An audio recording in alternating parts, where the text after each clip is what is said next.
Hello, everybody. It's great to see so many people here today. We really wanted to hold this space as a space just to meet and have people get their questions answered. I'm calling in from what some people refer to as British Columbia in the Fraser Valley. I'm on the unceded territory of the Kwantlen, the Stolo, and the Matsqui First Nations people. I'll also remind us we're all in conversation about seeds. A lot of us make a living selling seeds and commodified seeds, and I just remind us that seeds from a lot of Indigenous perspectives are our ancestors, and we look after them into the future, and as they've looked after us through the past. So just try to keep that in mind when we work with seeds. I like to always think of that. This webinar is mostly going to be, and most of the conversation will be in English, but please, if you speak French and you want some clarification, ask for it in the chat or raise your hand.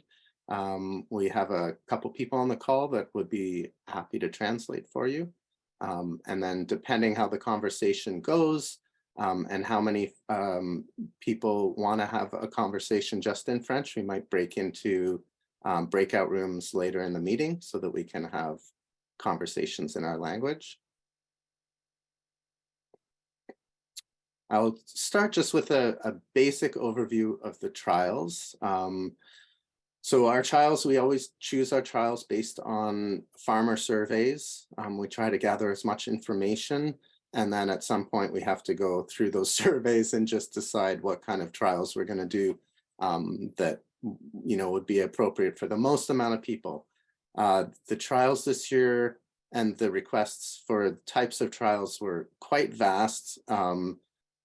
Everything from flea beetle resistance on salad crops to some of the trials that we're running. So we have chosen to do trials on lettuce because we're all experiencing warming climates and a lot of droughts these days. We've chosen to do trials on heat tolerant lettuce varieties.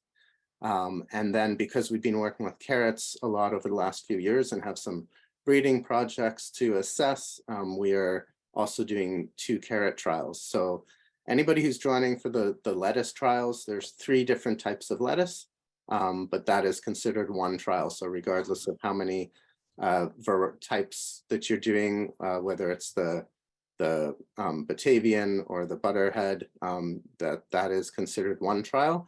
The carrots are actually 2 separate trials. So if you're doing orange trials, that's you're eligible for some funds for that, and same with the colored trials. So those are 2 separate trials.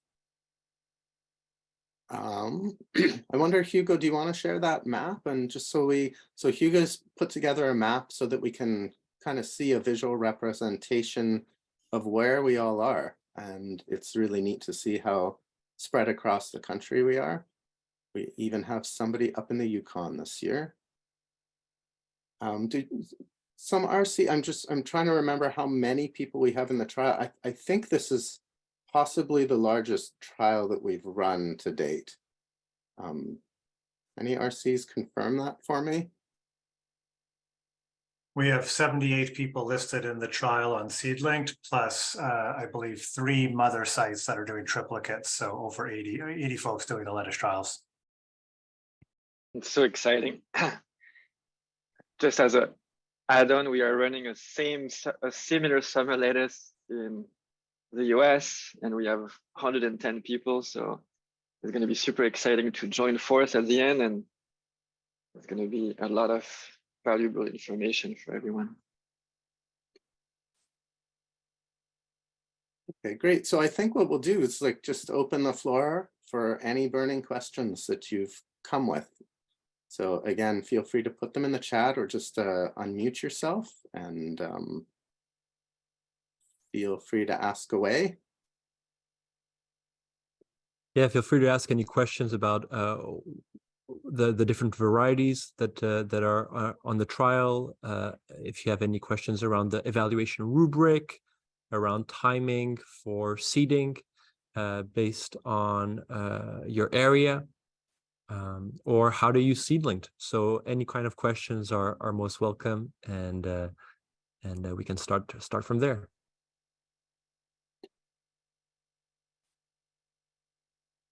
Yeah, here, Nico at Seedlinked, I will love to answer any of user experience or problem you are having, or question or trouble. I have a bunch of screenshots I can share, and yeah, please feel free to ask. It's a great time. Thank you. I'd love to hear more about the varieties of carrots, especially any of the new breeding varieties that are being tested, a little bit of background. Okay, why don't we start with that one, and then Lawrence, you have your hand up, so we'll go to you next. So I can tackle that a little bit, hi Jolene.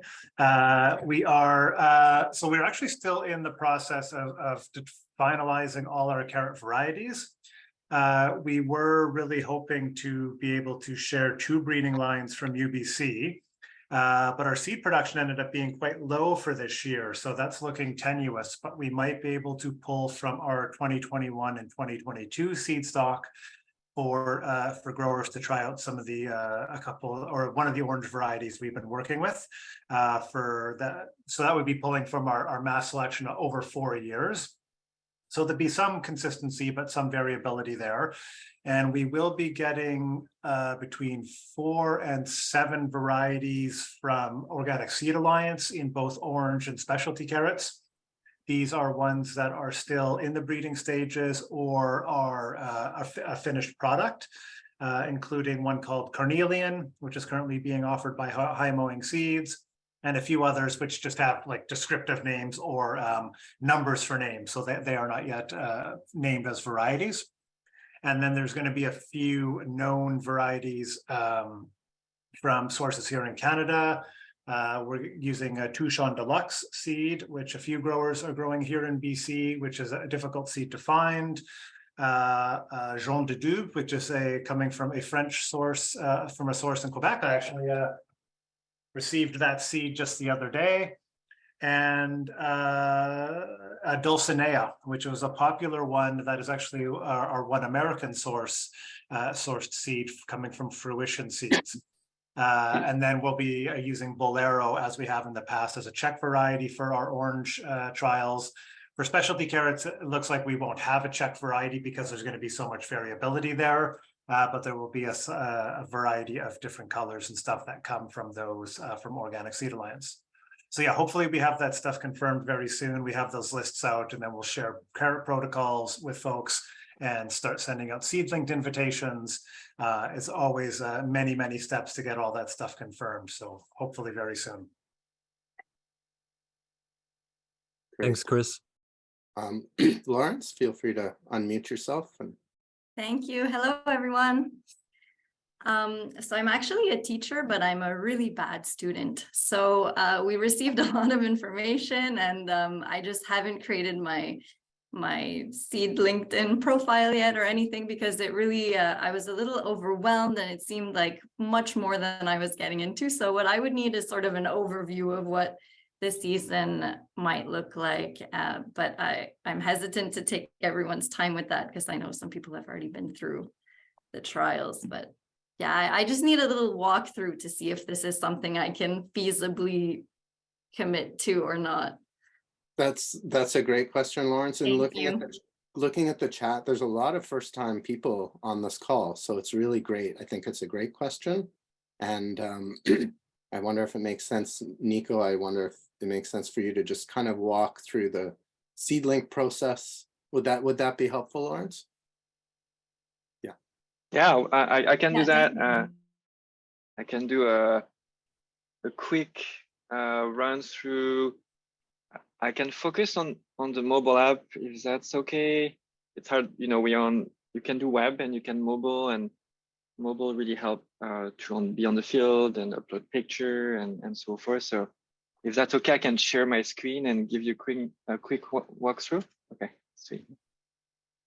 Yeah, so thanks so much for joining, and sometimes sitting can feel overwhelmed as there's different pillar of the platform. There's a trialing and all the information that you contributing, is connecting with many other trial, and we create like a search where people can also look at those reviews. So that's the second pillar, and there's also the connect or the communication piece, because within a trial or across trial, people like to ask questions, engage themselves, or like talk to the trial manager, to Chris, for example, ask question, or Chris send you a message. So there's kind of those three entities, and in Seedlink you can be part of a trial and enter review, track the review that's been asked by the trial manager. You can communicate, ask question, and you can also search for review of other. And so I'm going to just focus on the trialing here. And I'm assuming you will, or you are creating an account. It's just like any other app. You just create an account with your address and email, and then you have an account. And then you will be, so yeah, reminding of the audience app, you will receive an invitation from the trial manager with your email. So everything is connecting to your email. So make sure that when you create an account, you use the email that Chris can invite you. So if you have multiple email, make sure that you have one account that is with the email that you communicate with the Canopy project. And yeah, so I really encourage you to download the app. It's in English and in French. The French has been translated, and there's still some edit, and it's been translated in French France. And I know there's maybe different wording, but I think it can be really helpful for all of you. So if your mobile app is in French, the app should be automatically in French. And then when you open it and you have an account, you have different subtab at the bottom. You is kind of all related to your profile. Track is all relating to trialing, and the feed is kind of all related to communication. And search is looking at searching for variety and looking at insight and stuff. But you will really focus on the track and the feed. And so when you receive an invitation on your mobile, for example, if you have the mobile app, if you have push notification, it will show up on your phone. But if many of us now turn off all notifications, so just make sure you will receive an email as well as an invitation in the app. And you can see on the top, you have trial invite. And so you click on it and they ask you to accept the invitation. And when it's accepted, you can have the trial here. Like you can see all tab, each tab is a trial. And so you may only have one, because if you just do the lettuce, so maybe 2 with a carrot. Here there's multiple. I also run all our farm, and I track all the farm and run my own trial with the app too, but you can do so. And so when you have a trial here, you have 3 little dots. You can see quickly the description, like all trial has a description, give you kind of goal and general information. And so when you click on it, you can access. You can also add a check if there's not a check added. Sometimes you can you can be part of a trial, but you want to include your own check, even if you have Chris may send you bolero, or maybe in the red carrot or on the summer lettuce is not a defined check, but maybe you want to add your defined check, so you can do so, and then it's reflected in the app. So when you open the trial on the mobile app here, you have 3 variety, but you may have 6, 7, or 8, or 4, depending on the trial size. Each little card is a variety. On top, you just pick the traits, and if you need more information on the trait, you have a tiny little description. And so you can click on it, choose, and then it's a very simple 1 to 5 review. Sometimes I forget to look at the chat. Maybe Chris or David, just stop me if you see any question that I'm not seeing. And please, everyone, stop me at any given time if I go too fast or it's too confusing. Or so when you're in the trial and you see the variety, yeah, just so the 1 to 5 score on different traits. And then you also have 3 little dots on the side where you can enter date, image, and general comments. And when you complete the trial, we ask general question: was this trial successful? Did you have any climate issue like excess rain or drought, or it was average? Was it irrigated? Was it in a hoop house, and so forth? So those are all accessible from the app. And I'm going to start with a date. It's really interesting to enter date, because then we can, in the future and more, relate to environment and climatic information from planting to harvest. And so you can quickly enter planting, transplanting date if you need to. They're all optional. So, and at the bottom, let's say if you have 9 variety and you plant them all at the same time, you can click apply to all, so you don't have to enter the date for everyone. And you can save. For image, again, you click on the 3 little dot, image, add an image. And now this year we have a new little fun feature that is image tagging. So if you want to do more, you can even tag each picture with the traits. It's allowed to give more meaningful result at the end, where you can look at picture by disease or by figure or by different traits. Again, as you see, there's different granularity. You can just enter 1 to 5 score. If this is only what you can do, or you can enter dates, comment, image as well. So those are examples of comments. When you start entering review 1 to 5, you will have a little pop-up at the bottom. We're going to open, and it's optional. You can add a comments within the trait. Let's say I review disease resistance for carrots, for example. You can enter maybe what it is, or just open comments. And so this comment will be tagged within the traits, or you can just have a general comment of the variety overall across all the trial. When you do a review, you can also click again on it, and it's pop up and edit. You can delete your review, you can edit. Everything can be deleted and redo, and we're trying to improve this all the time, but feel free to play, open, you have the trial, and at the beginning you just play with it to see how it works, and you may enter wrong data just because you play, and you can delete them all. The app work offline mode, like you may not have connection at your farm, or you may have Wi-Fi at the facility of your farm, and then you go in the field and you don't have connection. And so it's been built to store data on your phone, and then when you connect again to Wi-Fi, you will sync to the cloud, and everything is going to be connected. Oh, okay, great.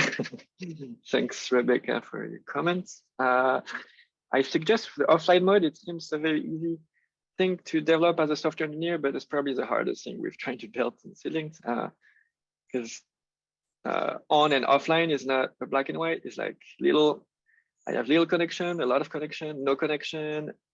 And so there's all those levels. And so I encourage you, especially if you have like low connection or poor connection, to put in airplane mode. This way it tells the app there's no connection and I'm saving on the phone.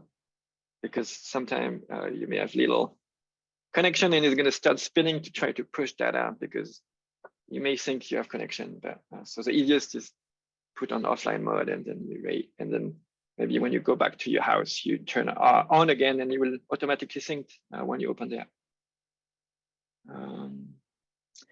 Yeah, so I mentioned when you complete the trial, go to complete, and you have question like, was it organically grown or tillage, maybe different tillage? You don't have to answer all, you can just answer what's matter to you. I'm just going to go over the communication aspect. Like I mentioned, we have notification, can be internal at the app. When you open the app, you have in the You profile, you can see the notification, and it might be Chris sending you a reminder, hey, it's time to review, or please enter your date, or Chris might send, if he has a chat, picture and protocol, like please, it would be great if you can look at bolt resistance in your summer trial, and this is maybe how it look, and or this is when you want to review, or flavor or bitterness maybe, and he might send you information, and that will trigger a notification as a push or as internal. And when you click on it, it will either open the feed and the information, or it will open the trial. The other way to communicate, there's really like a embedded social media in the Seedling. So Each trial has its own kind of Facebook group within Seedlink. So on the right here, you can see a lettuce, romaine lettuce trial. And you can click on trial, pick your trial if you have multiple trials. If you have only trial, it's easy. You just look at the trial and you can see all the communication from other grower. You can also ask questions like, hey, I see that, or I don't know how to do that, or like, I'm confused with this trait, or I have some issue and can somebody help me? Or how do I plant my summer lettuce? I know lettuce is hard to plant when it's hot, and what is the recommendation for planting when it's more than 85 degrees or and so forth. So it's like a peer-to-peer exchange within the trial, or also a cross trial. So I can talk about this a little later. That's how kind of look. You can create a post. You pick the trial. You can put a question, an update, a title, picture, and everybody in the trial will see it. And we have a lot of use now of the feed. It's been many people telling is their best feature, and it's really helping the trialing. And on the left here, you have a post from a trial manager, like, don't forget to enter planting date, and here's a tool to plant your potato trial. Anyway, just information. And yeah, in the feed, you can also follow each other and allow to have discussion outside of a trial, as we have really built a seed discussion where you can have hashtag a trait or at a variety, where a variety really become a person in a way, and discussion can free flow. When you're done and you complete, you have access directly to the result.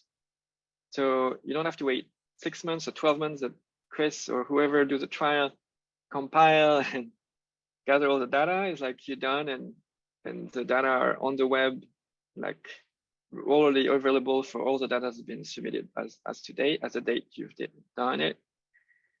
You can look at a lot of picture, of comments, and already start making maybe decision on what you're going to plant the following year. So here's an example of a lettuce, tag with the traits, tag with the time and a place. So you can really have a visual story of each variety on the trial. So it's really useful. On the mobile, it's the same. You can look on your mobile phone, the traits, the pictures, the review. And that's it. Sorry, it was a little long, but I wanted to cover as much as possible. And that was the mobile, most of the mobile. Everything is also on the web. If you, I know some of you, and sometimes I like still using this in the field and with a clipboard. And I don't know if you all receive a note form with those trial, and then you go back, and whenever you have time, you enter in the web. That's possible. We see now about 70% of grower in trial use the mobile, and it's become easier and easier, but I know, including myself, I'm trying to use my mobile less. So I'm sure some of you do the same, and so I understand that. Okay, great. I'm glad that was helpful for you, Lawrence. We've worked with Seedlink sort of as they've been developing their app and through their beta testing, and so there's been all kinds of repairs and improvements, and it's really getting good. And I think what I'd encourage people to do, we have a Facebook group where we engage, but there really is a built-in Facebook group in this app where we can communicate. So I'd encourage people to try to use that. Facebook's probably easy for most anybody who's already used it, and Seedlink will be just as easy once you already use it. So I just encourage you to get in there and try it out and explore. You can't mess anything up. So and also this app has been built with you, and it's still the same. So we don't have like an army of people testing and developing the app. It's like having frustrating people sending me a message of like, improve this, and that's how it's been built. So I encourage all of you, if you see something is not working, or you see something you would like to better, take a few minutes, send me an email. It can be at info@Seedlink or feedback@Seedlink. They all work. I can put them in the chat here. Yeah, I was also going to mention Nico's been great at responding to all of our questions. You can also feel free to email your Bauta representative in your area. You should be getting communications from us all. And just so we don't inundate Nico with questions, you might want to start by asking us. And if we can't answer it, Nico's always willing to jump in and help out. So yeah. Great. Yeah, thank you.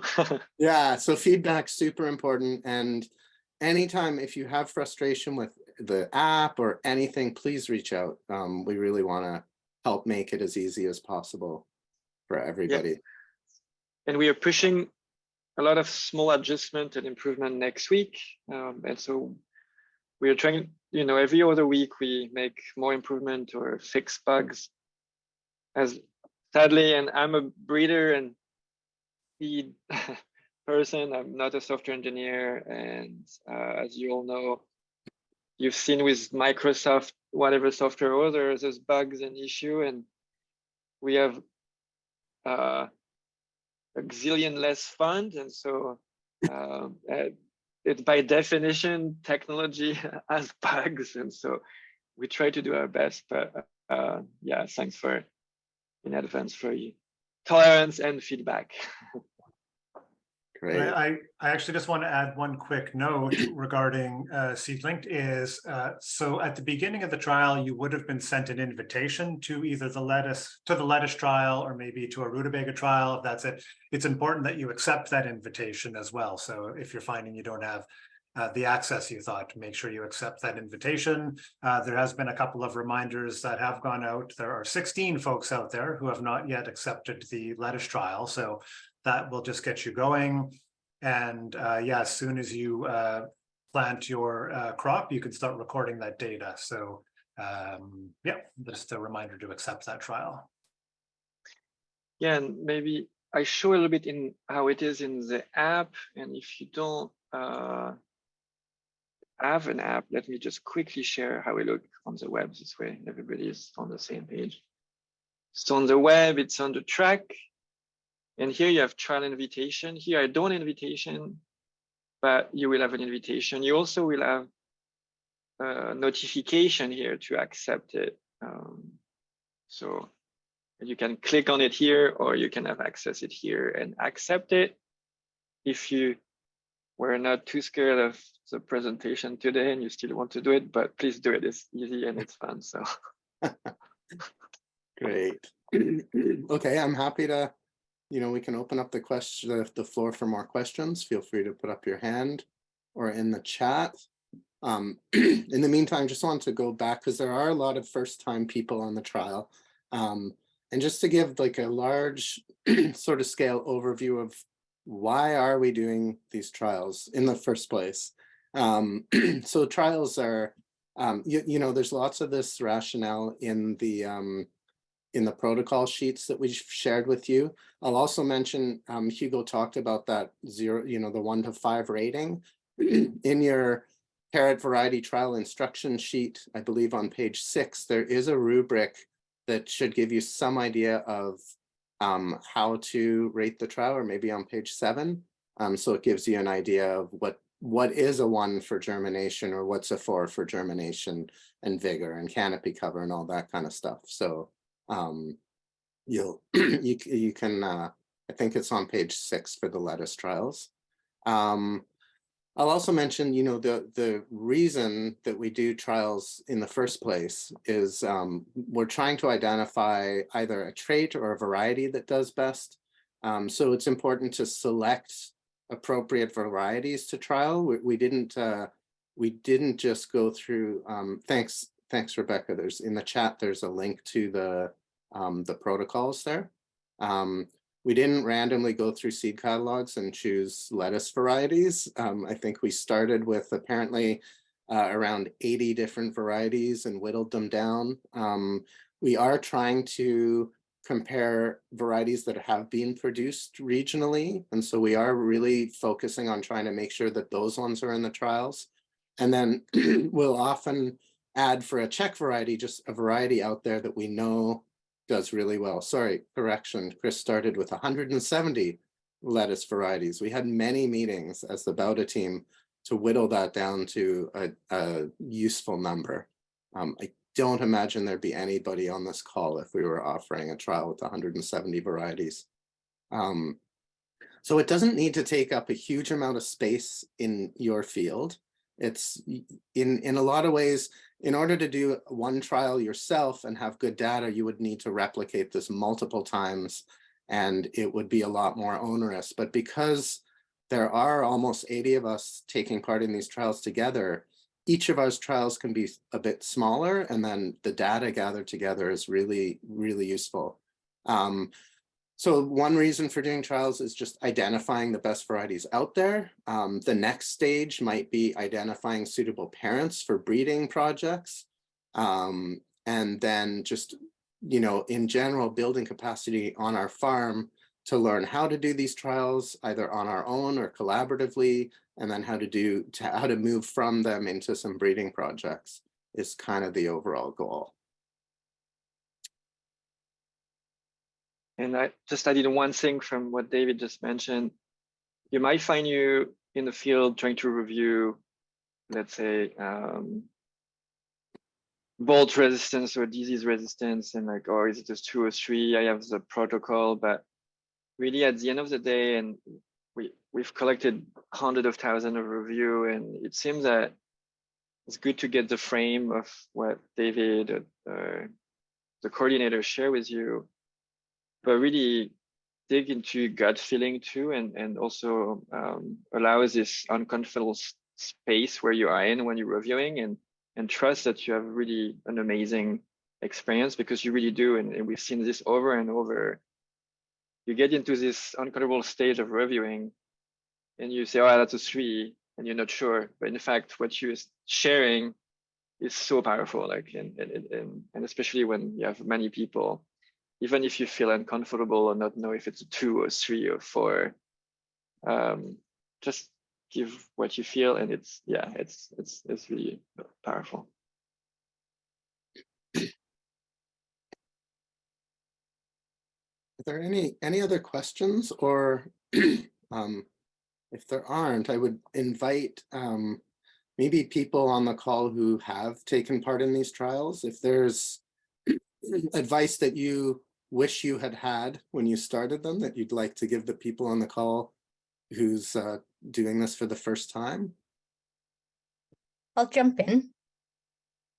So before I was here at EFAO as the Bauta initiative in Ontario, I also participated in Canovi trials. And I think some of the things that were really helpful were to remember to plant the crop as you normally would. There's not like a special thing. You know, you're going to plant your lettuce as you normally would plant your lettuce. To think about how what we are asking is which of the genetics of these different lettuces are going to answer our question of what is going to do well. So we want to treat as much else the same as we would between the varieties. So think about a little bit about where you're planting, so that some of your lettuce isn't shaded and some is in the sun, and some is like in a really weedy place and another is not. You want to have those things be all the same. So sometimes you'll see in the protocol, like maybe plant it with your other lettuce, but maybe in the middle of the lettuce patch so that it's surrounded by lettuce. And another thing that I think I found helpful, and others can jump in, but I found it very helpful to, like, you know, like I would have my notebook or my clipboard or whatever it is that I wanted to bring to the field with me on the day that we did our field walk. Monday afternoons we do a field walk at the farm, so I'd have all those things handy so that as soon as we got to the lettuce, I could do the thing that I needed to do, the observation I needed to do, and I didn't have to go searching around. In this case, I did use the paper forms, Nico, and then I would go and add it at the computer. But so that's why I wanted to make sure I had my paper forms with me. Anyways, so however you do it, just bring to the field with you on your field walk what you will need. Those were some of the tips that I would share. Yeah, I agree with that with you. And because sometimes I think it's very serendipity, or you just out there, and even as a breeder, you just walk a trial or thing you were not planning to take any, but you see like, oh, that's an interesting difference. I need to know that. And then you just like keep going, and then you forgot. And it's like, oh, what did I saw? Well, I'll add a little comment here as well, kind of in my pro seedling plug and using a mobile device is one of the things I really found useful in the field, because I find it really hard to take notes in the field. So if I see something in a specific plant or in a variety, and instead of taking notes, with the SeedLinked app, you can be in that variety and you can take a picture of that variety, and it's tied to that variety right in the app. So you don't need to, you don't need to put it into the right folder or anything. If you're up and you're doing a review, you can take a photo and then it's going to be uploaded there. So that I found extremely, extremely useful. Mostly because, yeah, I find taking the notes in the field is difficult, and instead of trying to write a description, I can take a picture of leaf damage, of bolting, anything like that, and it's tied right to that variety. Yeah, and now you can tag with the trait, so like it would even add more.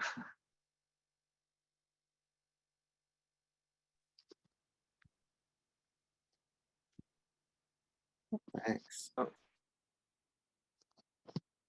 Any other questions people have? Feel free to raise your hand or unmute yourself. So my name is Jody and I live in Grand Haven, BC, very far north. One thing I found is, for me specifically, the app malfunctioned a lot. And so some of the things that I entered in the end zone ended up getting deleted. So for me, I also took pictures on my mobile device. So that way, if it did get deleted, I still had the dates and times recorded on the photos. So Hey, Jody, if you're loading directly into the app, it's always nice having the backup on your camera as well. hey, Jody, were you on the offline mode, or did you have how was your connection when you had those issues? And when was those issues you had? Well, my phone generally works in that area, but even Okay. at my residence, when I was loading, it still wasn't saving proper. And I had to go back and forth with SeedLinked a lot to try and get everything uploaded. So having those extra, I guess, timestamps really made a difference for me to remember my planting dates and everything. And I got kicked out a lot, and eventually they had to delete my trial and resubmit it. So it was not ideal for me, but like I said, having that extra data really made a difference. And when was that, Jody? Was it last year, or was it? It was last year in the rutabaga trials. Okay, I'm sorry to hear that. Yeah. Yeah, so something I learned along the way.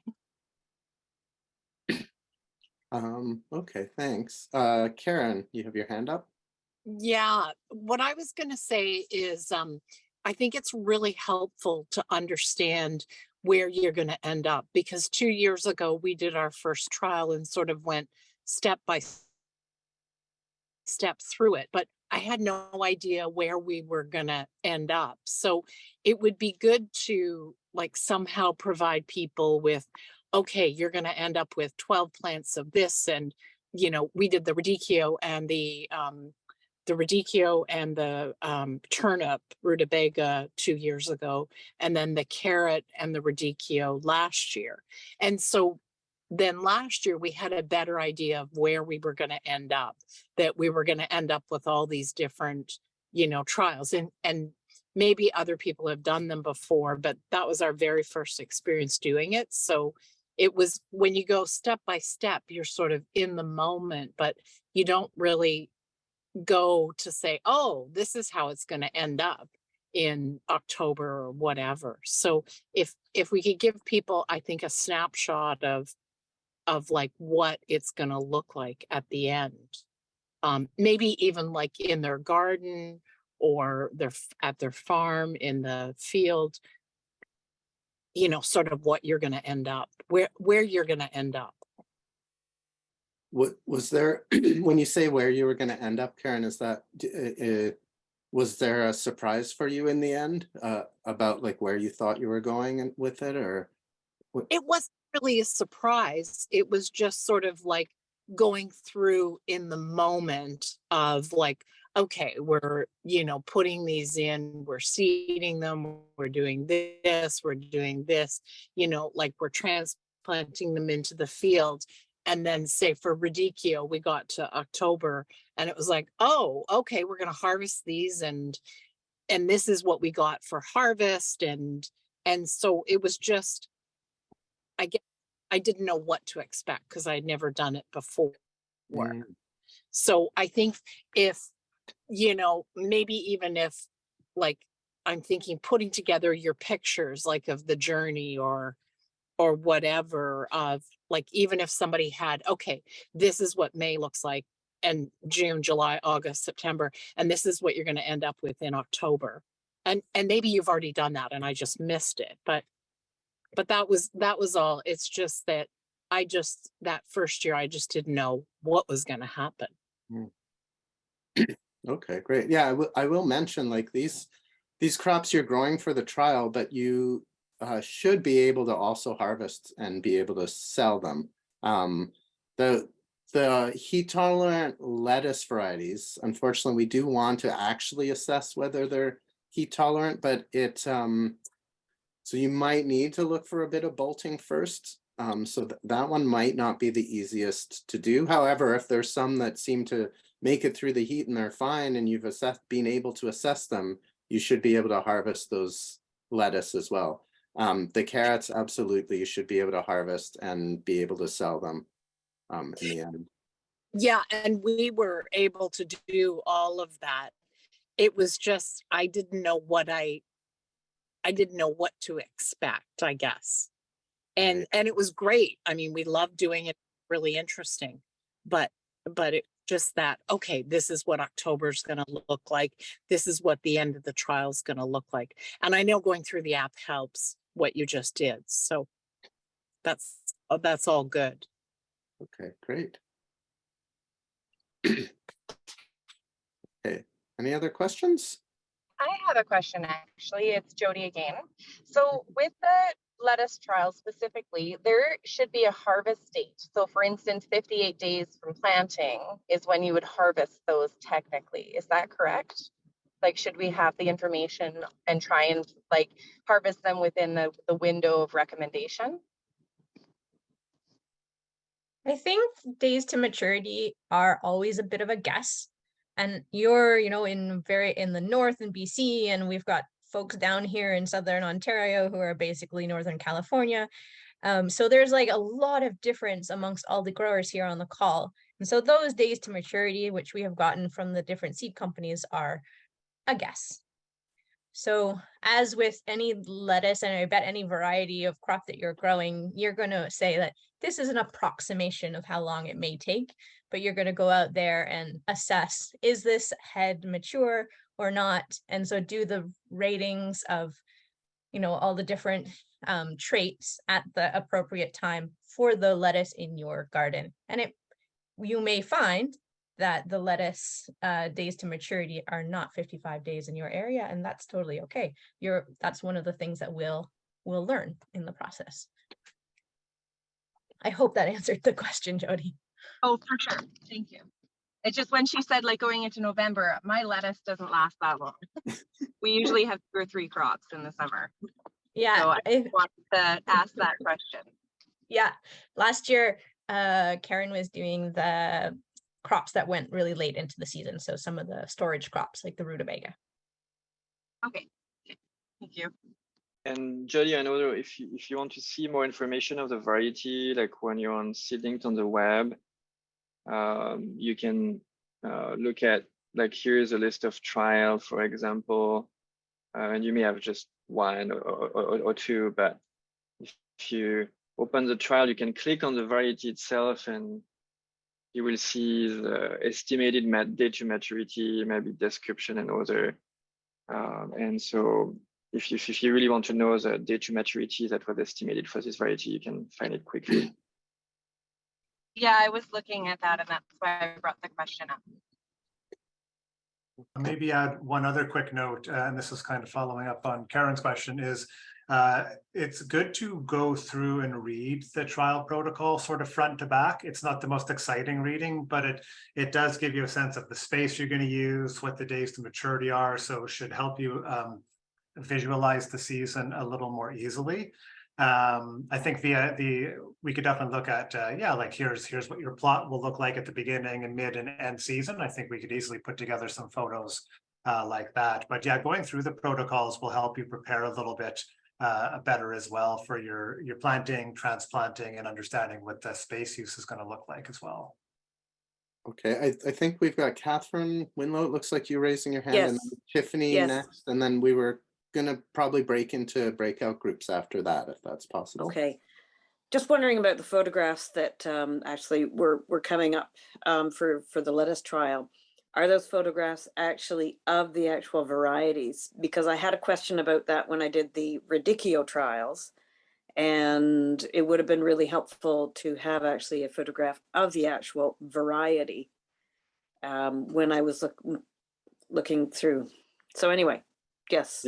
Yeah, that's a great question, Catherine. When you're if we don't have photo, like nobody share a picture, or who enters the variety did not add picture, we put like a template of a random lettuce, if it's lettuce, but as soon as this picture uploaded, you will start seeing a lot of pictures. So when you click on the variety profile,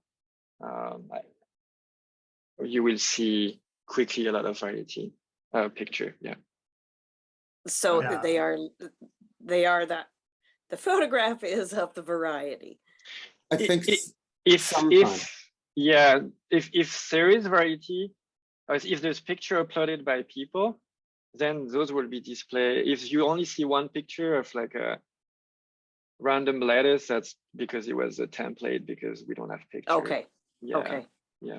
And, Thank and you. we do have links to all the variety sources in the lettuce protocol there, so you can click on those to not only see the images provided by the seed supplier, but also any descriptions that they have, so you could get a little bit more detail in that regard as well. Where is that? That's in the lettuce protocols, which you should have received by email already. Yeah. So the links within that are live. That'll take you right to those websites. Okay, thank you. I'm just gonna ask Tiara and David if it's okay if we split off the group into the French group right now. Thanks, guys.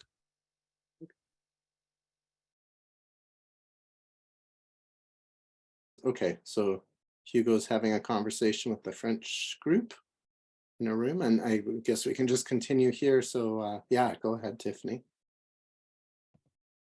Yeah, I was just gonna kind of go off of what Chris was mentioning there of the protocols. Like there's been a lot of work and care put into those, and I mean I enjoy reading them, but they really do help out, like especially when you're first starting out, to give you just a bit of guidance on what you're looking for and what things are going to look like at the end of the trials. Yeah, I think I said this is going to be my 5th year, I think, with carrots. And I did radicchio and rutabaga as well. Another thing that's like really important too is, and it's not necessary, but it definitely helps, is having some familiarity with the variety or the cultivar, I guess I should say. You know, if you're doing like tomatoes and you're very familiar with growing tomatoes, like I'm looking through my seed link right now because I actually take part in some stuff through Seed Savers Exchange as well. They have trials.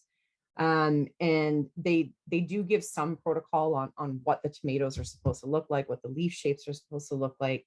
And so that really kind of helps guide so that you know you got what you got and you're growing what you're growing and it wasn't mixed up with something else.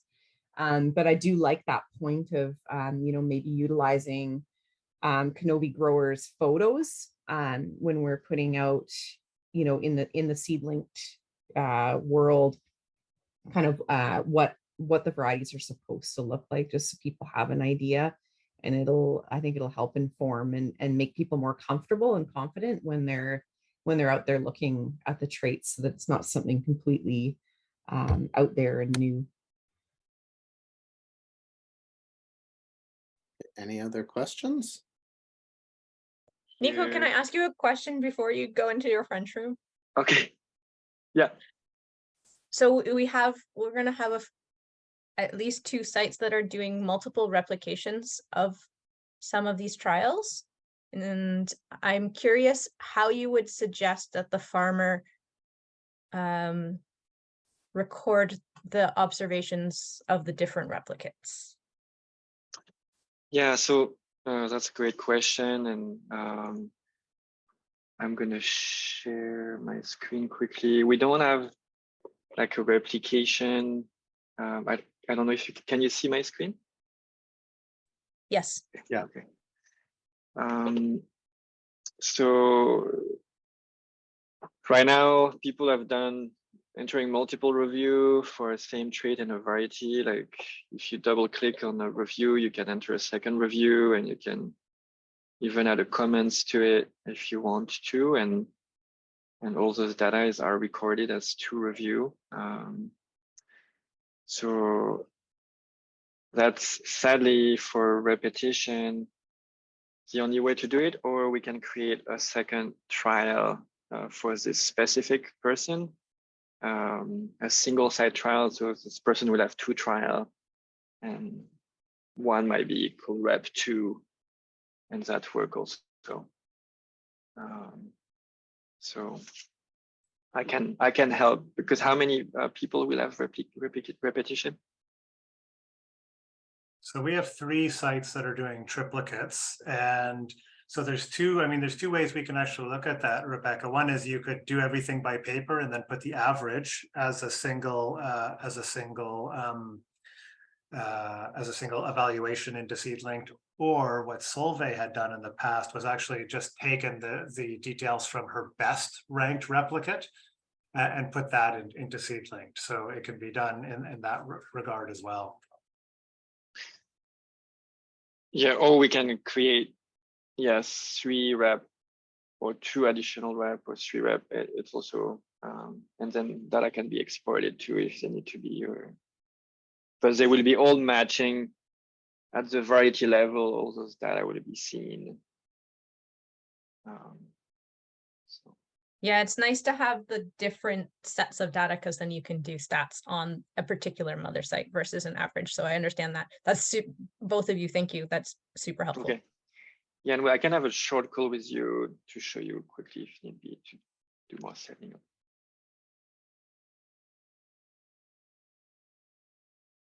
Okay, great. Craig, did you have a question? Sorry, I saw your hand up. And then... Oh yeah, I think Tiffany kind of covered it actually, but I was just also going to say that I didn't do any trials last year, but I noticed compared to the year before that, there's the additional info on like evaluation criteria. I have appreciated that very much. I was also just going to say, yeah, like some kind of a like photo of like the variety, like when you had the links to the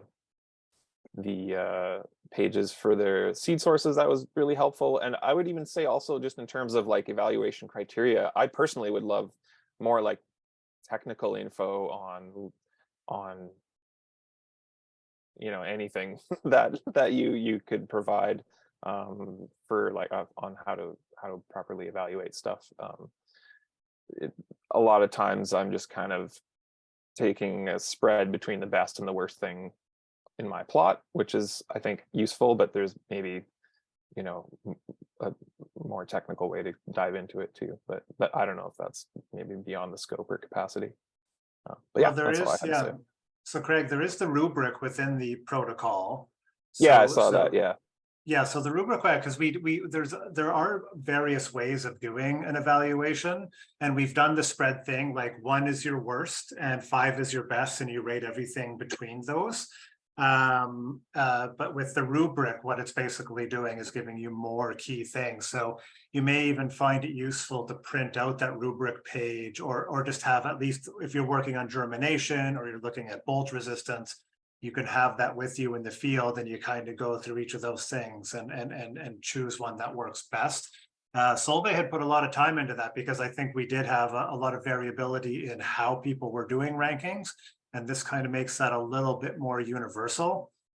A part of things are also, I mean, we really want to trust in growers to to rate things based on their experience and their knowledge of the crop. And even if it's a new crop, we've learned that growers have a really good intuitive sense of what should and should not be. And two growers could look at the same thing and actually give a bit of a different ranking based on their preferences. So partially, I think it's definitely using some intuition in your experience, and the other is, yeah, using that rubric to see where it falls in. And with germination, it's a little easier. You're looking at percentages, it's kind of some clear math. Other things might be a little more subjective. Yeah, I appreciate having the rubric there. That'll be super handy. So thank you very much.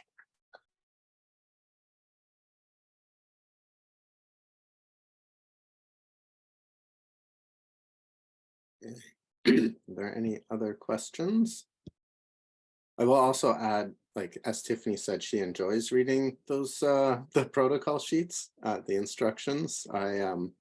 I don't know that I enjoy them. I actually do need to read them twice, and I do find them super helpful, but my brain doesn't retain that all at once. And so it's the second time I look over it, I'm like, oh, wow, there's so much information on here. So I just encourage you guys to really dig into that sheet. There has been a lot of work that's gone into them. I'm kind of curious to hear if anybody here, especially if you've been doing this for the first time, has anybody sort of done their own trials on their farm? Like as a farmer before I was part of this network, we used to kind of do trials in some way, but it's been a lot easier now supported. So I'm just curious.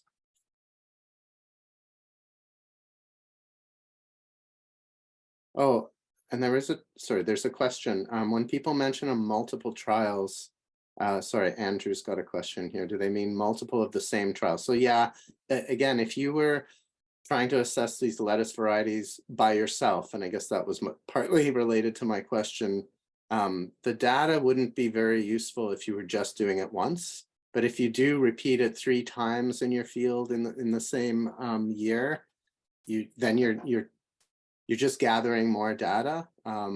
When you do a trial run down one bed, it's possible that there's fertility differences down that bed. So when you replicate it in 3 different beds and you also randomize where all of the individual varieties go, then you get more useful data. So the reason we don't ask everybody to do triplicate trials is it's a lot of work. It's 3 times as much planting and data collection. And so this is just a way for us to do this work collectively and have it be less onerous for each of us.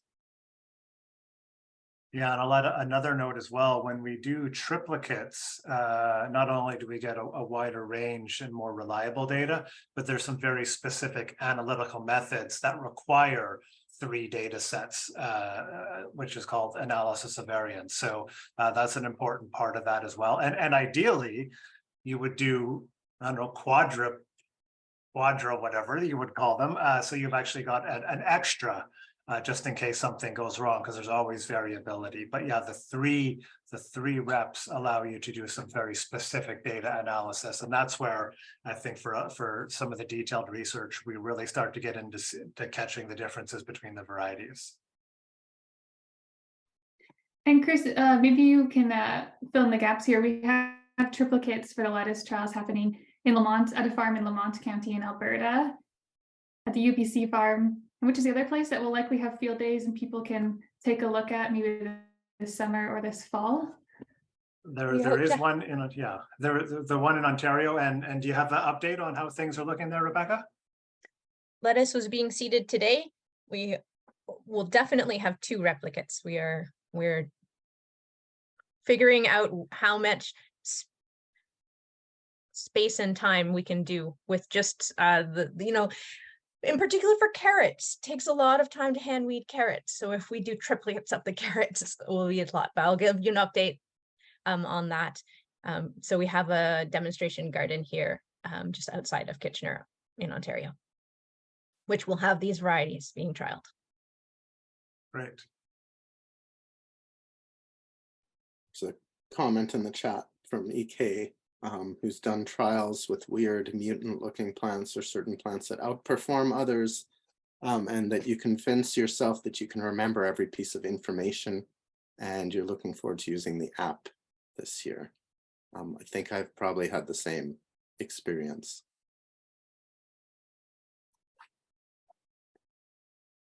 This is Tatenda here.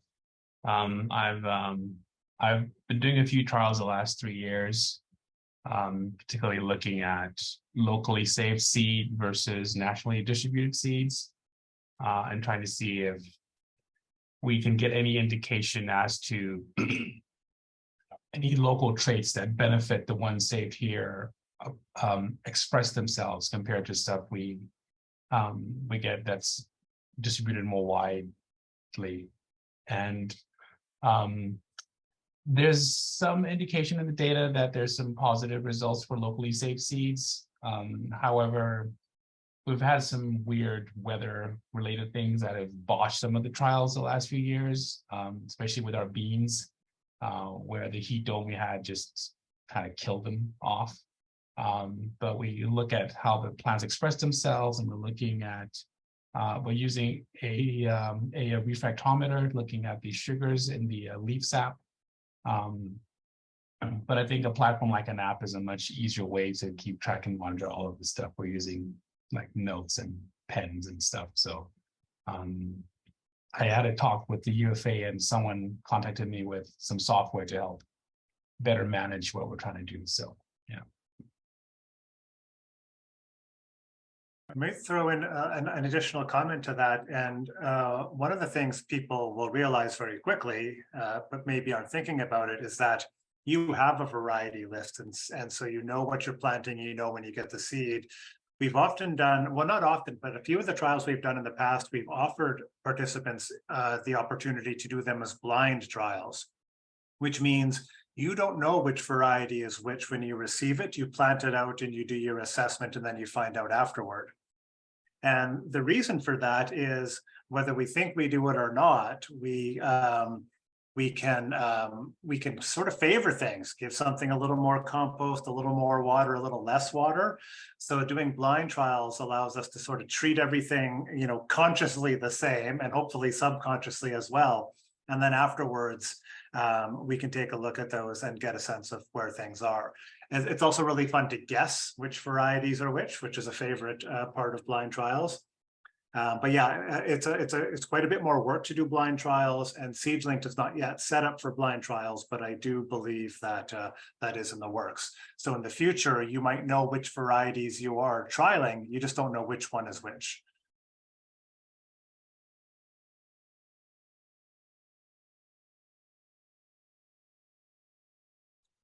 Yeah, sometimes we do tasting trials, and those are possible to set up as blind as well, which are really useful. There's a question here. Do we have an estimate of when the carrots will be sent out, mailed? Carrots are definitely several weeks away still. We are confirming varieties this week. Some varieties have been ordered and are on their way. I've got one variety here. Yeah, so we're still a few weeks for carrots. Our target planting date, I believe, is end of June, early July, because we're still using the storage carrot protocols for those. But we will do our best to get those out as soon as possible, because I know some people like to plant a little earlier. It has been a matter of just getting the seed and determining the varieties for this season. There's a question here from Andrew. Were you ripening your own seeds? Just for clarification, Andrew, I think, are you referring to the carrot seed that we're growing? Yeah. Maybe you want to respond to that? Yeah, so just, I don't know if maybe people don't know this, but we have the use of a winter greenhouse up at UBC. So we're actually able to produce carrot seed in a single year. So we harvest them in October, put them in a cooler for a few months, and then plant them in January in a winter greenhouse, and we're able to harvest seed. So Chris has been overseeing that. Sorry, if this is what you're referring to, he's been overseeing that, and yes, they are ripening, but the last 2 years there's been it's challenging, I think, growing carrots inside a greenhouse in pots. So there hasn't been quite the yield of seed maybe that we're hoping for.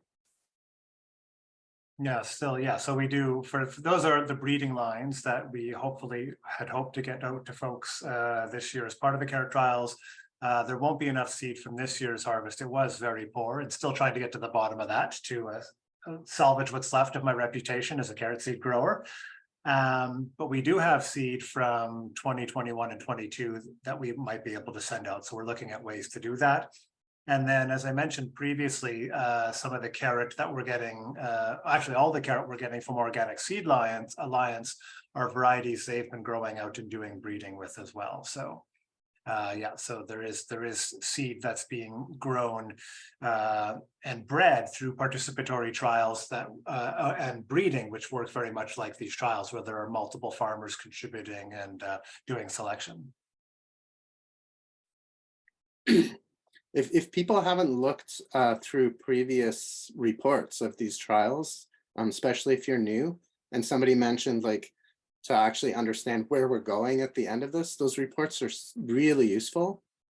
There's even been some webinars and reports on some of the longer term Bauta collaborative breeding work that we've done. So if you're interested in the concept of, you know, varieties adapted to your region and that type of questions, there's some really interesting findings, I think, especially from the wheat and oat breeding programs that have happened.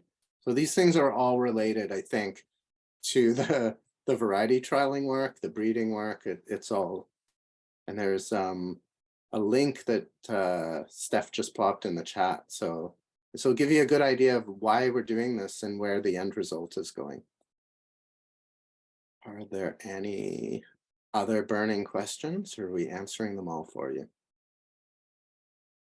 Oh, there's a question in the chat with the carrot trials. What is the soil type? Do you mean that the soil type that we're growing in at the greenhouse, or just ideal soil for carrots? Just need a bit more clarification on that question.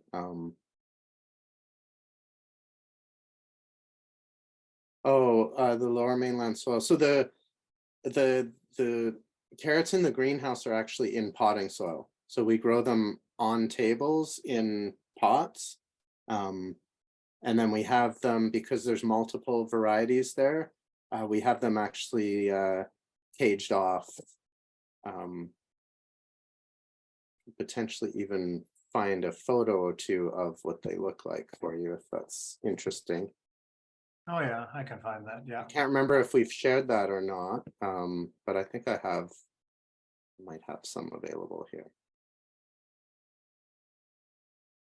Yeah, so just a quick, like within the lower mainland in terms of outdoor production, I mean, soil types are all over the place in the lower mainland, depending on location, from, you know, rich organic soils to very sandy to more clay. So that varies.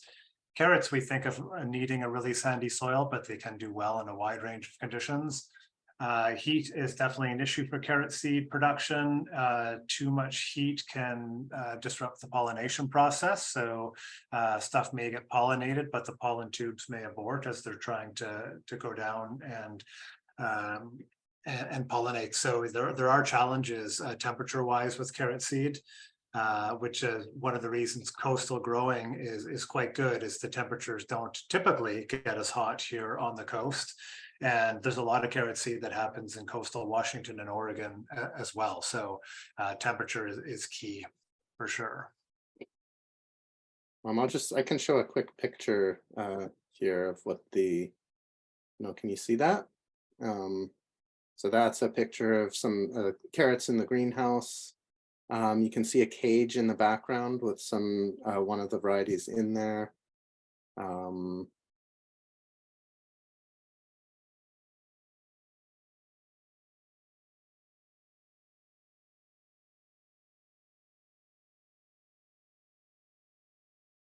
I guess this was what they were like, yeah. There's a question there. Tiffany asked, do we know how many more years we're doing the orange carrot trials? Are we transitioning to the breeding lines now instead? I think what we, oh, Abir, do you want to speak to that, or? I can add to whatever you're saying, David. If I thought you could just add right now if you're. Yeah, sure. Hi, everyone. My name is Abir. I'm the director of the Bauta initiative, and I can speak a little bit to like the strategy for what the next few years with respect to carrot trials will look like.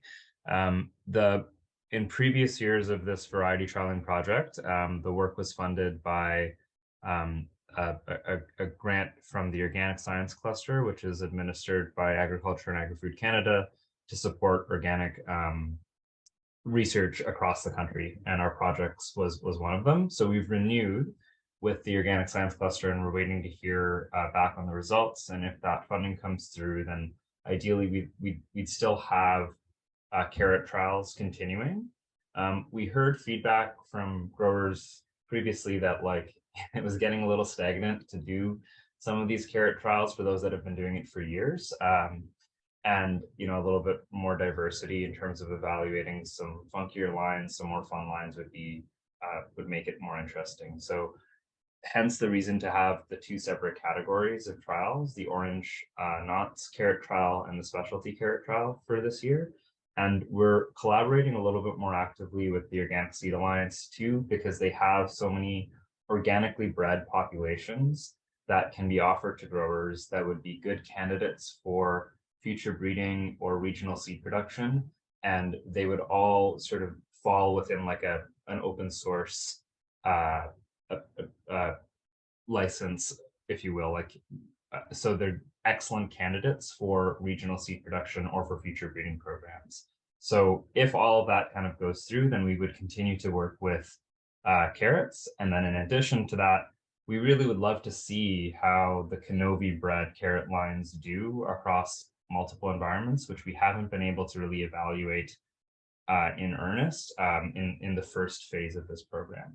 So ideally, carrots are continuing to happen over the next few years. And but if you are a grower, Tiff, I don't want to put words in your mouth, but if you were no longer interested in doing carrot trials, we would have like alternative crops like lettuce or other greens to kind of offer through this trialing program.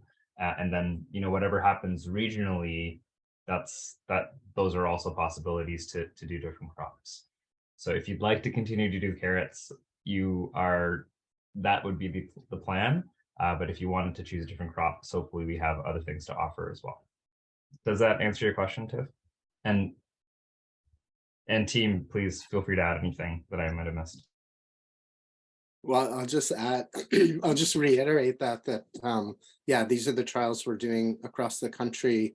If you're interested in a trial, a smaller one regionally, please feel free to reach out to your regional representatives. Obviously, it's probably too late to start an early trial this year, but we are running a few trials regionally because farmers have reached out and said, I'm working on this variety, I'd like to trial it, and I was able to find some growers to do that trial for them. So yeah, feel free to reach out. We're wanting to answer the questions that you have. So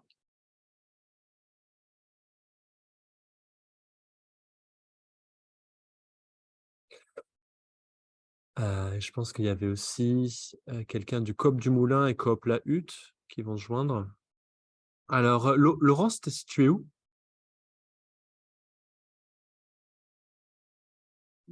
Je suis dans le Haut-Saint-François, à Whedon. Whedon, ok. En Montérégie, c'est bien ça? Non, c'est la frontière de l'Estrie et de Chaudière-Appalaches. Ok, je vois. Valérie, toi, t'es Mont-Laurier, et Olivier, vous êtes situé où, les Jardins Moutons Blancs? Ton microphone. C'est bon, Montérégie, proche de Mont-Saint-Hilaire, Belleuil. C'est beau, c'est beau. Puis je vois Nicolas de Coop La Hutte. Salut Nicolas. On s'était croisé à la ferme Tournesol il y a quelques semaines. On ne t'entend pas. Je me questionnais s'il y en avait parmi vous qui comptaient faire des semis directs, c'est-à-dire semer directement dans les parcelles plutôt que de faire des transplants. Ou si j'ai un des participants qui comptait faire ça, mais je me demandais s'il y en Ouais, avait c'était d'autres qui moi, comptaient. Hugo. Hein. Ouais, je sais, mais je voulais pas te pointer du doigt, mais je voulais savoir s'il y en avait d'autres qui comptaient le faire en fait, ou si tout le monde fait ça en multicellule, transplantation. Ce qui implique quand même d'avoir une serre ou un endroit pour pouvoir commencer ces semis. Ben, j'aimerais aussi faire des semis-directs, mais j'avais compris qu'on n'avait pas le droit. Alors, Non, tu je peux. vais sûrement faire les deux. Ouais. Ouais. Tu sais, moi, mettons, là, c'est là, mettons, dans les 3 prochaines semaines, là, le micro est encore ouvert, c'est bon. Ouais, Fait c'est que bon. dans les 3 prochaines semaines, tu sais, on a comme, tu sais, j'ai comme pris les 3 variétés de laitues. Fait que je vais me partir un plateau là, la semaine prochaine, là, soit des rouges, après ça l'autre, là, plus des Boston, puis l'autre semaine d'après. Fait que je vais avoir 3 semaines fait que dedans. Fait que je les pars les 3 prochaines semaines, puis dans 21 jours, je vais aller planter un rang réparti de ça. Puis à côté de ça, sur ma planche, je vais avoir en semi-direct, je vais avoir celle que je vais faire là aussi. Fait que je vais avoir mes propres tests. C'est juste que je vais l'avoir splitté là, sur la même planche. Je vais avoir un rang que ça va être des semi-directs, puis l'autre mes transplants là, de vos essais. Là. Fait que Ok. ça va donner un bon look des jours à maturité que je vais gagner aussi par rapport à ma variété que j'aurais planté quand même, que j'en aurais fait 2 rangs. Là, je vais faire un transplant, Donc un tu fais les semi. deux, un transplant, un semi-direct. Ouais, Ok. c'est ça exactement. Au lieu de Ouais. faire deux rangs de semi-direct sur ma planche, ben, je Ouais. vais aller inclure vos essais là-dedans. Ça va Ouais, je donner des pense. bons résultats. Je pense que c'est plus safe de faire ça en transplant pour avoir un peu plus parce que souvent, quand on fait des semis-directs, bah, il y a un peu plus d'incertitude par rapport à Ouais, la c'est ça. germination. Puis si tu as une mauvaise levée, bah, tout l'essai devient un peu. Ça Ouais. affecte le reste des évaluations. Puis vous comptez faire vos évaluations en termes. Vous vous attendez à ce que les têtes de laitue soient formées autour de fin juillet, c'est ça? Mi-juillet à fin juillet? Ou plus tard en août? Valérie, Hmm. de ton côté? Ouais, ben moi, la façon que je voyais ça, puis que je m'enligne pour procéder pour l'essai, c'est que si je vais semer, je sème en plateau, là, je ne fais pas de semi-direct Ouais. pour les laitues. De toute façon, avec la quantité de semences qu'il y a dans le sachet, je ne serais jamais capable de faire du semi-direct. J'ai comme peut-être 40-50 semences Ouais. par variété. Exact. Fait que là, j'ai commencé par mes 60 jours la semaine passée. Fait que j'en ai semé 24 de chaque, dans le fond, dans un multi 72. Fait que j'ai 3 variétés dans le même plateau. Puis dans une semaine, en fin de semaine, je vais semer les 50-55 jours. J'essaie de comme décaler pour pouvoir récolter pas mal toutes les laitues en même temps Mhm. vers le début du mois d'août. Je ne sais pas si c'est correct comme ça. Là. Je pense que c'est une façon de le faire. C'est une façon de le Ouais. faire. Et de toute façon, tu peux montrer la date Ouais, tu j'ai peux vu indiquer ça la dans. date de transplantation et de semis dans Ouais. tes fiches d'évaluation. Ouais, pareil pour moi, Hugo, moi, c'est vers la mi-août que je m'attends Ouais. de les récolter, là, mi-août, que je vais les partir en fin de semaine ou une affaire de même, là, Ouais. les premiers. Fait que ça va tout être mi-août là, que ça va jouer. Là. Ok. Manu, Nicolas, Lorraine, si vous voulez intervenir, n'hésitez pas. L'application Hugo, là, si on veut l'avoir sur notre cellulaire, c'est quoi le nom de l'application? Je vais te l'écrire dans SEED. Seedlink. Ouais, Pareil. Seedlinked, Linked. Effectivement, quand on est quand on a une opération maraîchère, et qu'on a et qu'on est habitué à faire de la laitue, on a des semences en masse et puis on met ça dans son jang ou dans son seeder. Et donc c'est assez différent que quand on fait donc ça c'est vos pratiques normale, mais quand on fait un essai, bah là, c'est des plus petites quantités de semences, donc on fait ça à la main. Donc, c'est pas tout à fait comparable avec vos pratiques, vos opérations commerciales, quoi. Puis, c'est ça, vous pouvez, si vous avez des questions pour Nicolas de Seedlink, Nicolas parle français et donc il peut répondre à nos questions en français aussi. Puis, une chose que moi j'aime bien partager avant de faire un essai, c'est qu'il y a quand même pas mal de défis à relever, selon le type de culture, mais dans le passé, on a eu des assez mauvaises taux de germination avec les carottes. Et donc, à la fin de la saison, et pas beaucoup de semences non plus, donc à la fin de la saison, on se retrouve avec 3-4 carottes à comparer. Et donc, évidemment, dès qu'on a une mauvaise germination, ça biaise le reste de l'essai. Et avec les laitues, je pense on risque d'avoir des variétés qui sont même si sur les catalogues, elles disent que c'est des variétés qui sont tolérantes à la chaleur, en pratique, elles ne le sont pas, ou elles ne le sont pas autant que ce que proposent les catalogues. Et donc, au mois en début ou mi-août, vous allez sûrement avoir des variétés qui ont 80% ou 50 ou 80% de montaison précoce en fleurs. Et puis évidemment, vous n'allez pas pouvoir évaluer leur goût parce que bon, elles sont montées en fleurs. Donc, ça risque d'être assez inégal. En tout cas, moi, je m'attends à avoir pas mal que ce soit assez inégal en champ à la mi-août. Puis, selon le nombre d'employés que vous avez ou le nombre de personnes sur votre ferme, c'est toujours bien d'envoyer de communiquer finalement à vos collègues qu'il y a un essai en cours. Puis, parfois, les écriteaux qu'on utilise, soit ils s'effacent, soit il y a un chien qui passe et qui prend l'écriteau. Donc, moi, ce que je ferais, c'est simplement faire un petit schéma de la parcelle d'évaluation avec, et idéalement, on transplante ou on éclaircit, si vous faites ça en semi-direct, pour avoir un nombre équivalent de têtes de laitue pour que ce soit comparable, quoi. Puis évidemment, vous êtes des maraîchers, vous avez parfois il y a des, je sais pas moi, il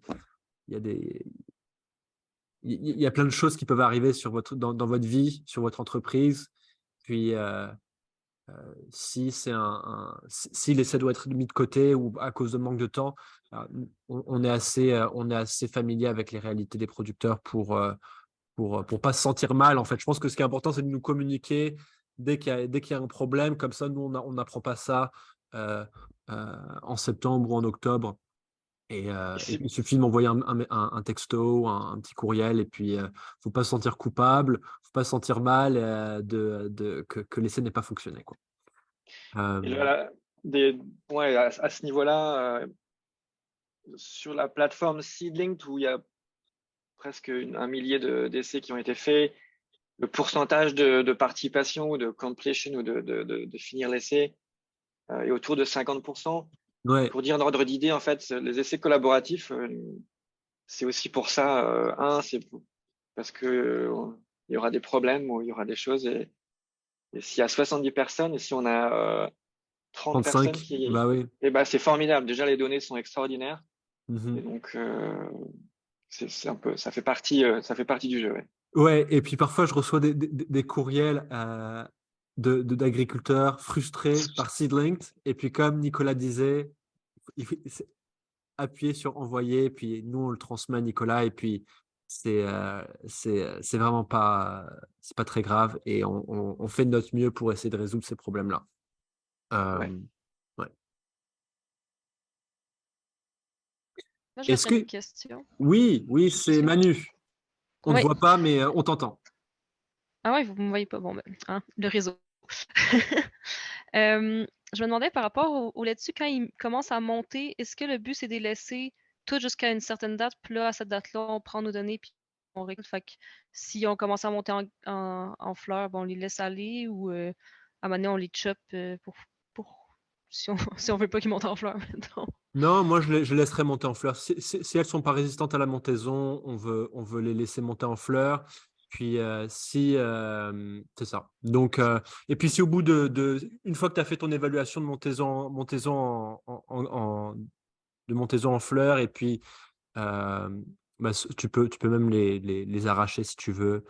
C'est ça. Ça répond à ta question?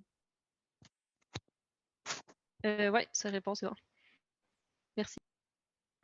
Ouais, la COP du Moulin, eux, ils sont dans le Bas-Saint-Laurent. D'accord. Super.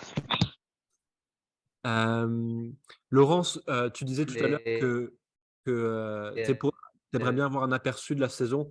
En gros, maintenant, c'est un bon moment pour faire les semis en transplant, même si tu as le temps de faire des semis directs à la main jusqu'à fin juin. Puis, comme les autres participants disaient, mi-août, c'est un bon moment pour faire l'évaluation du rendement, de l'apparence, de la montaison en fleurs. Et donc, l'essai, techniquement, devrait être terminé d'ici la fin août.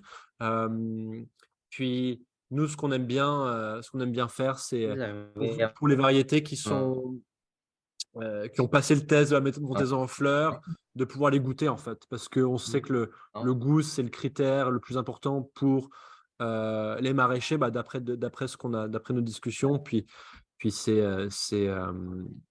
de voir si malgré le fait qu'elles ont résisté à la montaison en fleurs, parfois les laitues deviennent assez amères à cause de l'ensoleillement et de la chaleur.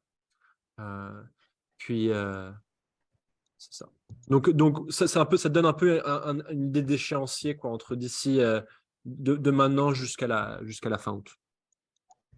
Oui, puis Hugo, votre document protocole d'essai là-dessus, il est super bien fait. Là. Les 9 pages, là, tu lis ça, puis tu as vraiment toutes les infos qui te donnent l'aperçu de qu'est-ce que tu vas faire, puis les dates que tu devrais les planter, puis les récolter, puis ici, puis ça. Oui. J'ai un commentaire une question, la main levée de Nicolas de la COP. La hutte, eux, ils sont en Abitibi-Témiscamingue. Donc plus au nord que chez Valérie. Vas-y, Nicolas. En fait, on ne t'entend pas. Est-ce que tu veux écrire ta question sur le chat pour voir si ça marche?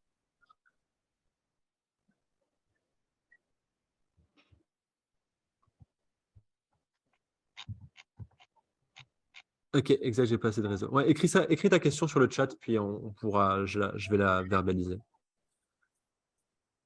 Ouais. En fait, je pense que j'ai peu de réseau, donc vous m'entendez pas, vous réagissez pas. Ouais, on t'entend pas terrible. Est-ce C'est que ça. tu peux écrire ça dans le clavardage? Exact.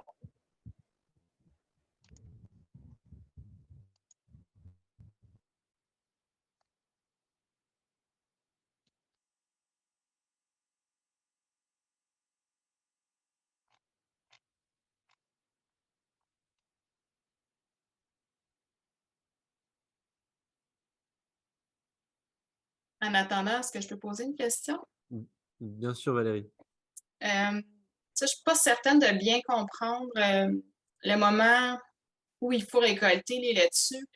Est-ce qu'il faut se fier au nombre de jours qui est indiqué sur les sachets de semences ou on y va avec notre feeling? Là, on parle de la montaison, ben, il faut comme attendre longtemps que voir si elle va monter en graines par rapport à, je sais pas, à notre période de récolte habituelle. C'est qu'est-ce qui va déterminer un peu le moment de la récolte idéale par rapport à l'évaluation de la montaison? Mais en fait, ce qu'il faut savoir, c'est que le problème, c'est quand la montaison en fleurs arrive avant la date de récolte souhaitée. Ce que je dirais simplement par rapport à la date de récolte, c'est que l'idée, c'est pas de les récolter quand ils sont en format de jeunes salades. Je sais que certaines fermes maraîchères vont récolter ça au stade de petites laitues, mais on veut quand même que les laitues prennent arrivent à leur stade de maturité, donc de bonnes salades. pour les récolter. Par rapport à la montaison en graines, on veut vraiment, c'est important seulement si la montaison en graines a lieu avant l'arrivée à maturité des laitues. Ça fait du sens? Oui. Ouais. Donc, non, ne les laisse pas nécessairement plus longtemps en champ parce que pour voir si elles vont monter en fleurs, quoi. Okay. J'ai une petite question de Nicolas. Je voulais juste m'informer que nous allons récolter fin juillet, début août parce que je finis mon stage le 4 août. OK. Donc, en fait, c'est ça, c'est que si tes laitues sont arrivées à maturité, vas-y. Et même si vous avez personne pour les récolter après le 4 août, récoltez le tout avant avant ton départ. Et puis, bon, il y a certaines caractéristiques, comme la montaison en fleurs, qu'on verra pas, en fait.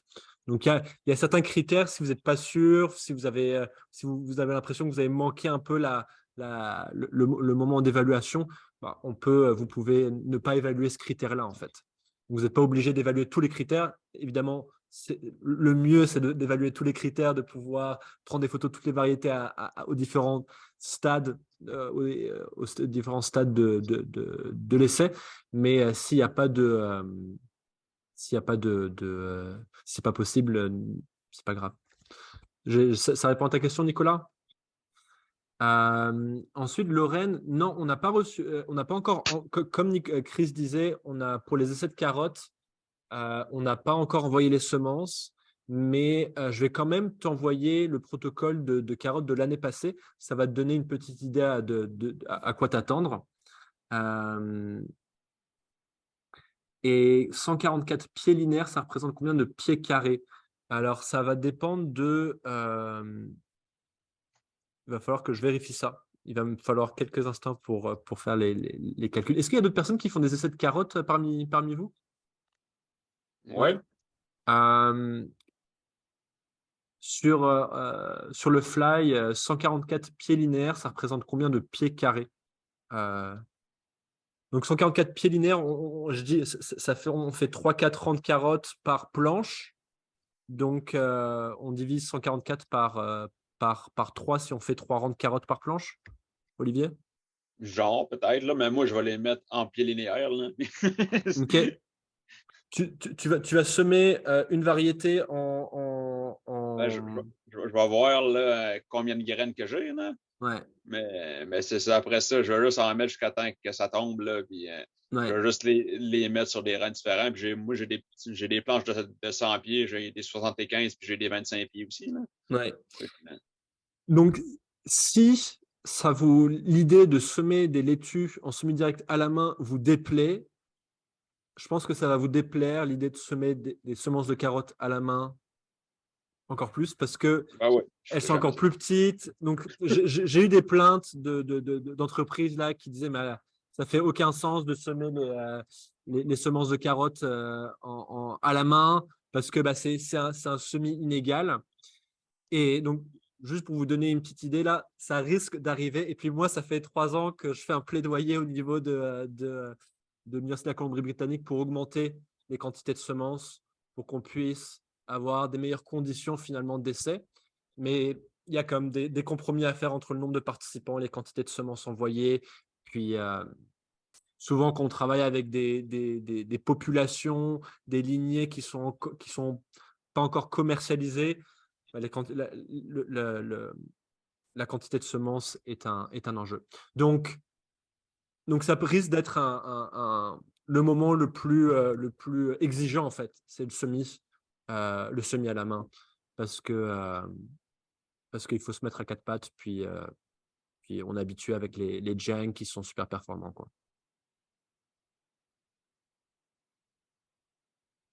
Lorraine, je vais reprendre ta question, puis je vais prendre un moment pour y réfléchir pour te donner une réponse adéquate. Et Hugo, donc les invitations des essais de carottes n'ont pas encore été envoyées, c'est ça, sur Seedlink? Non. Ok, Non. très bien. Parce que j'ai des questions qui demandaient. Ouais. Puis une des questions qu'on a soulevées par rapport aux carottes, c'est les carottes rouges et les carottes oranges. Bah, il y a les carottes oranges, c'est vraiment des carottes qui ont été sélectionnées pour leur capacité d'entreposage, alors que les carottes multicolores, les carottes rouges, c'est pas nécessairement des variétés d'entreposage. Ceci dit, vous allez recevoir les carottes d'ici la mi-juin, peut-être même un chouïa plus tard. Donc, moi, si j'étais vous, je sèmerais tout en même temps avant le 1er juillet. C'est pas idéal, mais on fait avec les contraintes qu'on a, quoi. Est-ce qu'il y avait d'autres commentaires ou questions ou plaintes? Peut-être commentaire astuce, je ne sais pas si Ouais. ça peut servir, mais les carottes, oui, c'est un travail très minutieux de les semer à la main, mais je suis habituée, puis Ouais. je suis en train de le faire. Mais j'ai trouvé un truc, si ça peut vous aider. Je fais 3 rangs. Et puis, je trace comme une petite ligne avec du terreau qui a une autre couleur que le sol du jardin.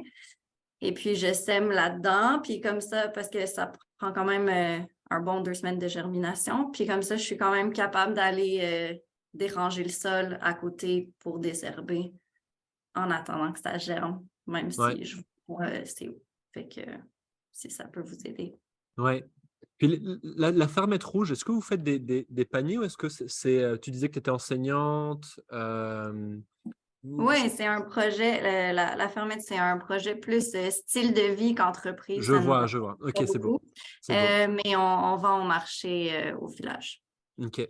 Mhm. Je me demandais si vous avez tous créé un compte sur Seedlink, est-ce que vous avez des problèmes ou est-ce que vous voyez votre essai de laitue à l'intérieur? Est-ce que tout va bien pour tout le monde ou est-ce qu'il y a des questions ou des commentaires?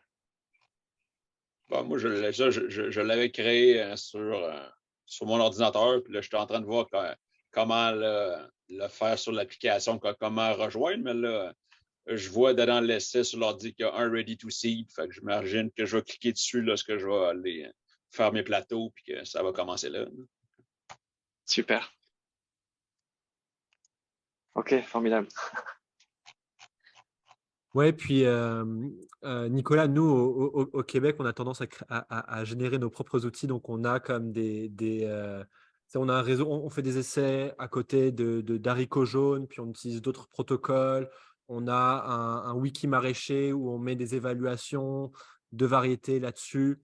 Donc, super. Donc, formidable. on a d'autres outils, puis Seedlink, c'est pas nécessairement l'outil de référence qu'on utilise pour les essais. Donc pour beaucoup de personnes, c'est un peu un nouvel outil, en fait. D'accord, super. C'est chouette. Si tu as des liens, je serais intéressé de voir un peu les. Ouais, je t'enverrai ça. Ah ouais, ça m'intéresserait beaucoup. Ouais. Super. Puis vous comptez faire au niveau de l'irrigation, vous comptez faire ça avec du drip tape à la fois pour les laitues et les carottes? Ou est-ce qu'il y en a qui vont utiliser de l'aspersion? Moi, je vais utiliser de l'aspersion, là. Dans le fond, moi, j'ai les copeaux de bois partout, là. Fait que j'ai très peu, là. J'ai juste du drip tape dans mon tunnel. Le reste, c'est les copeaux de bois qui gardent l'humidité. Puis s'il pleut pas assez, je sprinkle un peu. OK. Valérie, toi, tu fais ça avec du drip tape? Ouais, je vais être en drip tape. Laurence, à l'arrosoir? Non, goutte à goutte. Pour les laitues, ok, c'est bon. Mais écoutez, s'il n'y a pas d'autres interventions, je pense que je vous propose qu'on retourne sur le groupe et puis on va clore là je sais pas si on va pouvoir clore la discussion. Puis moi, je suis un peu à votre disposition pour. En fait, moi, ce que j'aime le plus là, c'est d'être invité sur votre entreprise surtout pour l'évaluation au niveau du rendement. Ouais, l'évaluation de rendement, de l'apparence, du goût. Donc moi, ça me fait plaisir de me déplacer sur votre entreprise, de vous donner un coup de main sur votre ferme pour une demi-journée. Comme ça vous donne un peu du temps libre pour me montrer l'essai. Donc n'hésitez pas à me donner un petit coup de fil ou un texto. Même si la mi-août, c'est quand même un moment assez occupé, mais on va essayer de se libérer. Surtout Olivier, là, vous êtes assez proche, puis Bah, c'est ça, tu sais, moi, là, je ne retournerai pas en anglais parce que je vais retourner Bah oui, rejoindre. non, c'est ça. Je vais retourner rejoindre mon employé qui travaille Bah sous oui. la pluie Bah oui, sans bah moi oui. All right. en ce moment, mais n'hésite pas, ça, si tu as des disponibilités, fais-moi signe si ça te tente de passer sur la ferme. Tu Ça es me fera bienvenu plaisir. n'importe quand. Ok. Bon, bah, bye bye. Prends soin de toi, Olivier. Salut tout le monde. À plus. Salut. Bonne saison. Merci. Donc, vous pouvez cliquer sur pour ceux qui veulent se rejoindre avec le reste du groupe, ou vous pouvez appuyer sur le bouton en bas à droite, Leave Room. Merci, Nicolas.